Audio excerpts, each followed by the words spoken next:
Olá, muito bom dia para você que nos acompanha aqui no Notícias Agrícolas. Eu sou Rafaela Ribeiro e agora vamos falar um pouquinho então sobre o mercado do café, conversando com o diretor executivo da Associação Brasileira da Indústria de Café, Celírio Inácio da Silva. Tudo bem, Celírio? Seja bem-vindo.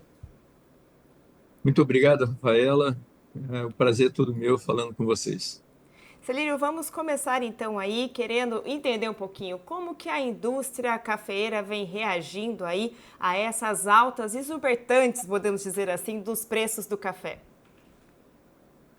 Rafaela, a indústria que sempre teve uma certa tranquilidade, porque conseguia fazer com que os preços médios nos seus estoques pudessem prevalecer, e se tratando de Brasil, ele sempre conseguiu negociar da melhor maneira possível, tanto o arábica quanto o conilon. De algum tempo para cá, essa dinâmica mudou completamente. Nós estamos com um cenário onde a indústria, por muitas vezes, quer comprar café e não consegue, e um ponto extremamente importante, ele precisa precificar o seu café torrado e moído depois de industrializado, mas diante do mercado como está, ele não sabe de que forma pode se precificar essa mercadoria e entregar para o varejo, porque ele também não sabe ter uma previsão de quanto custará o seu futuro estoque, de quanto que ele comprará a sua matéria-prima. E isso está trazendo, obviamente, uma situação completamente diferente do tudo que a indústria já passou, e isso, assim como todo o mercado, fica preocupado em como que isso tudo vai ser desenrolado. E com relação de fato aí vamos dizer assim, ao consumidor final, né? De que forma também isso vai continuar não sendo repassado ao consumidor? O quanto a indústria vai conseguir segurar de fato aí esses preços e não repassar de fato esse valor ao consumidor? No ano passado, eu diria até nos dois últimos anos, mas principalmente no ano passado, as indústrias que também trabalham com uma compra futura, eles mantinham lá o seu estoque por 3 meses ou 4 meses, sempre fazendo todo esse balanço de compra de cafés e que pudessem estar já garantindo um determinado preço e diariamente indo ao mercado e comprando. No ano passado, como você bem sabe, a matéria-prima não parou de subir. Todos os meses onde a indústria entendia que no mês seguinte poderia ter algum alívio para que esse estoque pudesse ser refeito, num outro mês era cada vez pior. De outubro para cá, a situação se agravou muito mais. Os preços escalaram em preços que sabemos hoje nunca visto antes. A indústria recebeu durante janeiro até dezembro um aumento da matéria-prima que superou 180%. Ela conseguiu repassar 37%, 38%, já queimando todo o seu estoque, já recebendo alguns cafés ainda com alguns preços menores do que daquele do dia. Ela entrou o ano já preocupada, não tem a forma mágica de fazer com que esses cafés, no ponto de venda, continuassem da mesma forma ou dos mesmos preços, se uma vez a matéria-prima, que significa por volta de 55% a 60% da sua planilha de custo, e começou a negociar mais rápido possível com o varejista. O varejista também faz a sua parte. Ele sabe que não pode colocar preços de uma hora para outra exorbitantes no seu ponto de venda, que ele também precisa vender. E se trava então essa discussão até quando o varejista vai aceitar ou não esse aumento e até quando algumas indústrias vão aguentar vender ainda com preços antigos. Nas últimas 4 semanas, a situação se agravou e muito, porque todos os estoques necessários para a recompra da matéria-prima por parte dessa indústria, percebeu claramente que, mesmo que em janeiro eles tiveram sucesso em colocar algum preço já no varejo, não significava muito, porque a recompra da matéria-prima se mostrou muito mais cara. A grande preocupação, Rafaela, é com os médios e os pequenos, com todos, mas os médios e pequenos, para com o seu capital de giro. Eles têm o seu capital de giro e, dentro daquele montante, eles mantêm um certo estoque. Aqueles estoques são transformados em café torrado e moído, oferecidos para o varejo, daí 30 ou 60 dias, recebe do varejo o que corresponde à sua venda para ir ao mercado de novo e fazer a nova compra. Só que, com os aumentos constantes, os estoques estão cada vez menores e o capital de giro não é o suficiente para manter aquele nível necessário. Então, de fato, a indústria está passando por um momento que até então nem se imaginava passar. Uma vez eu tive uma reunião com uns associados de uma grande rede e eles me perguntaram qual seria a saída. E eu disse: compra de todos os seus fornecedores, não deixe de comprar de ninguém, porque em algum momento, mesmo sendo grande ou médio, eles podem ter dificuldades de atender a sua necessidade para com o seu ponto de venda. E é isso. A informação que nós temos é que os industriais eles estão tentando de todas as formas repassar esse preço e, até isso acontecer, eles sabem que os seus estoques de ontem não vão ser os mesmos estoques de hoje. E os seus preços colocados nas suas mercadorias do produto final podem ainda não rentabilizar para que eles o suficiente para que eles possam comprar novas matérias-primas. Muito se fala também, já se fala, né, na escassez aí da oferta, né, global de café, que a gente vem trabalhando, que vem também impulsionando este grande aumento, né, dos preços nos últimos dias. Mas em contrapartida a essa escassez tem também aí a questão da demanda, a preocupação de como que vai ficar a demanda diante, né, de fato aí dessa falta de café.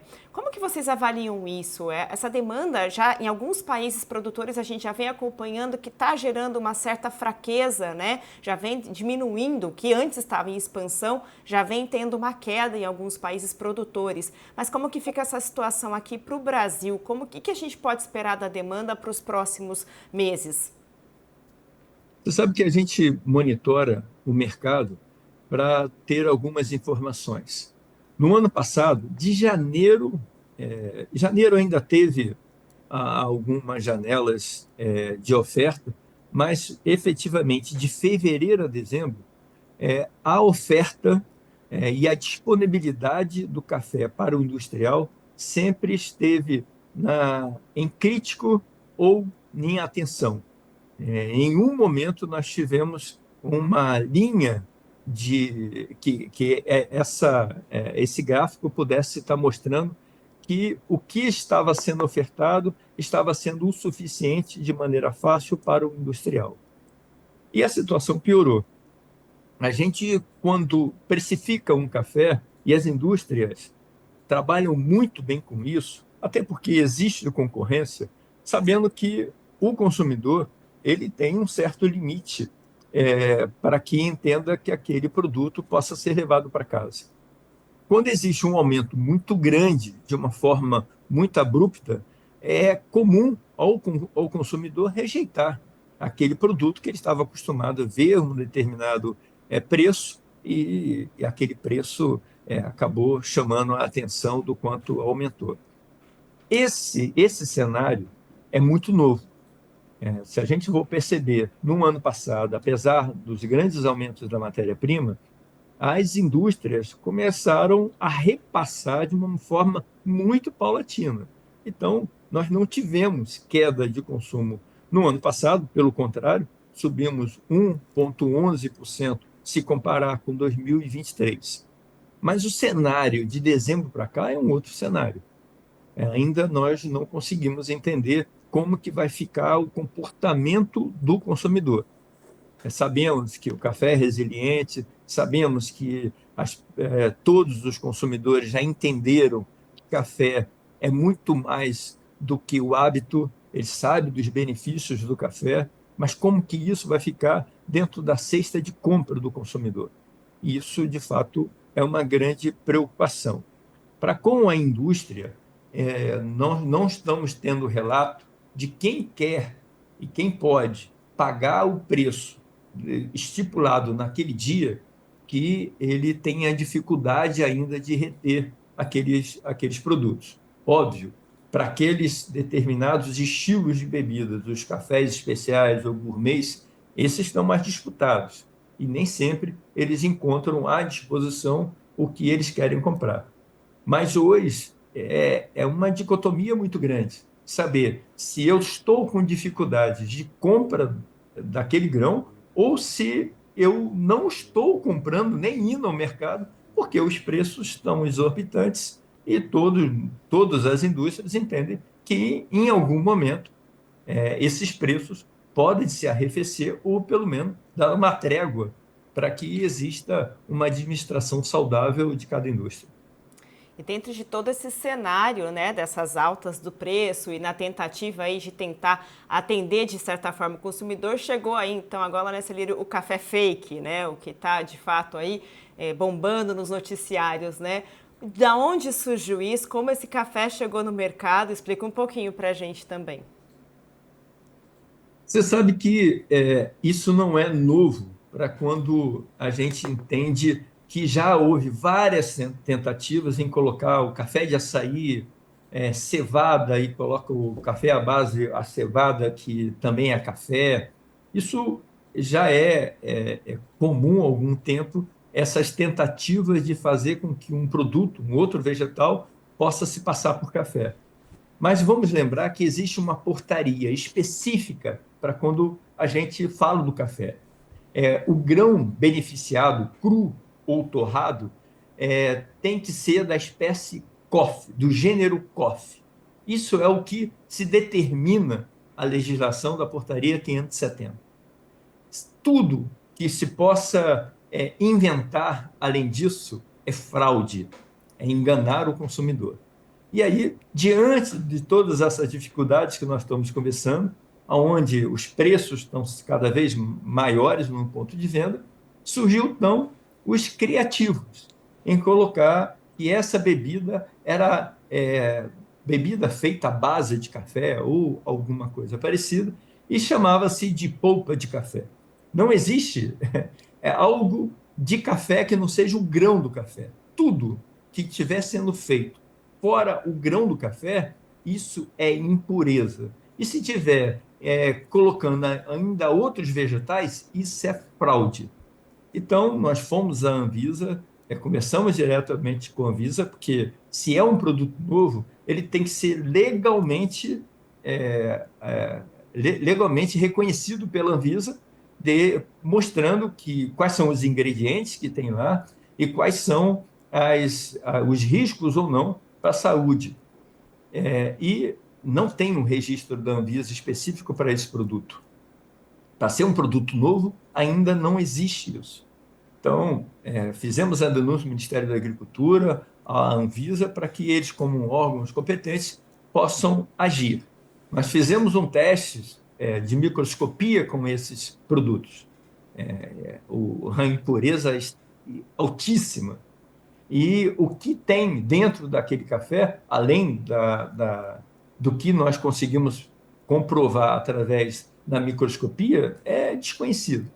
Então, eles fazem um produto que é desconhecido, não sabemos o quanto isso pode fazer mal, ou mais ou menos, mas ainda, o que é pior, eles colocam dentro de um envelope, de uma embalagem parecida com café, inclusive alguns colocados uns nomes bem parecidos, com uma imitação grotesca até com a xícara e toda a layoutização de alguns cafés, e oferecem isso junto com outros cafés nas prateleiras, com a intenção clara de enganar o consumidor. Nós conversamos diretamente com a Abras, que é a Associação dos Supermercadistas, e da ABAS, que também fala com os atacarejos, os atacadistas, para que eles também pudessem fazer esse alerta. Então, isso é uma fraude, isso é uma forma enganosa de mostrar para o consumidor que ele poderia ter alguma outra saída para que continue bebendo o que eles chamaram bebidas à base de café, que não existe essa bebida. De fato, aí é uma coisa muito preocupante, né? Você não consegue nem dizer o que tem né, no meio dessa substância, né? De fato, fico alerta aí do perigo que pode trazer o consumo, né, dessa bebida. Celírico, e com relação, então, o que a gente pode esperar para os próximos dias aí com relação a tendências de preço, a tendências de mercado? Sabemos que o clima, né, contribuiu aí para as lavouras ganharem novamente aí uma vitalidade, né, na parte vegetativa, mas agora vamos entrar no período aí de maturação do grão e sabemos que as chuvas vão voltar aí a trazer um certo período de escassez, né, aqui no Brasil. Então, como é que fica aí para os próximos dias? O que a gente pode esperar com relação à tendência, de fato, do mercado do café, da indústria do café? Hoje nós trabalhamos com a realidade e a perspectiva. A realidade hoje é que as indústrias, diante do não arrefecimento dos preços da matéria-prima e do acúmulo do quanto que subiu a matéria-prima e o quanto eles conseguiram repassar para o varejo final, existe uma necessidade premente para que haja alguns reajustes, até por questões de sobrevivência da própria indústria. Então, estamos diante do que estamos apurando, porque a ABIC ela não fala de preço, ela não negocia com os preços, e cada indústria sabe exatamente o que tem que se precificar. Mas diante desse mercado, diante das informações referentes à matéria-prima, o que foi repassado, há claramente uma necessidade dos próximos 60 dias, ou 45 dias, um repasse entre 20% e 25% para o varejo. Já está acontecendo, que a gente tem informações do próprio varejo, essas negociações, e para o futuro vai depender muito do que formos saber em abril, né? Principalmente quando as colheitas começarem a acontecer, ou pelo menos termos alguma certeza do quanto que será o número de sacas colhidas durante 2025. E lá em setembro, a gente também vai ter uma visão melhor sobre 2026. O que a gente espera é que os preços da matéria-prima possam favorecer para que o industrial e o consumidor possam andar um pouquinho menos aflitos referente a isso. Eu lembro que a indústria ela é a última etapa. Ela não determina os preços da matéria-prima, ela não determina os preços das negociações internacionais. Aqui no Brasil, as indústrias elas disputam saca a saca com as que estão sendo exportadas. Nenhum produtor vai vender o café mais barato para o industrial aqui no Brasil se tem possibilidade de vender com melhores ganhos para fora do Brasil. Então, aqui nós estamos disputando, assim como todas as outras cafeterias internacionais ou qualquer indústrias internacionais, aqui a gente passa pela mesma situação. Então, dependendo muito dos preços que forem ofertados no mercado, a indústria vai poder atender da melhor maneira possível o consumidor. Maravilha, Celírio. Bom, agradeço demais a sua participação mais uma vez aqui com a gente. Esse canal está sempre aberto aí para mais informações e para a BIC trazer sempre aí novidades com relação à indústria cafeeira. Muito obrigada. Rafaela, muito obrigado a você, muito obrigado a todos. Estamos sempre à disposição. Obrigada. Bom, seguimos então acompanhando, né, aí essa movimentação de preços e a relação aí, de fato, esse reajuste para o varejo que tem se tornado cada vez mais inviável que não tenha, né, esse repasse diante, de fato, dos preços recordes que vemos encarando aí nos últimos dias nas bolsas internacionais.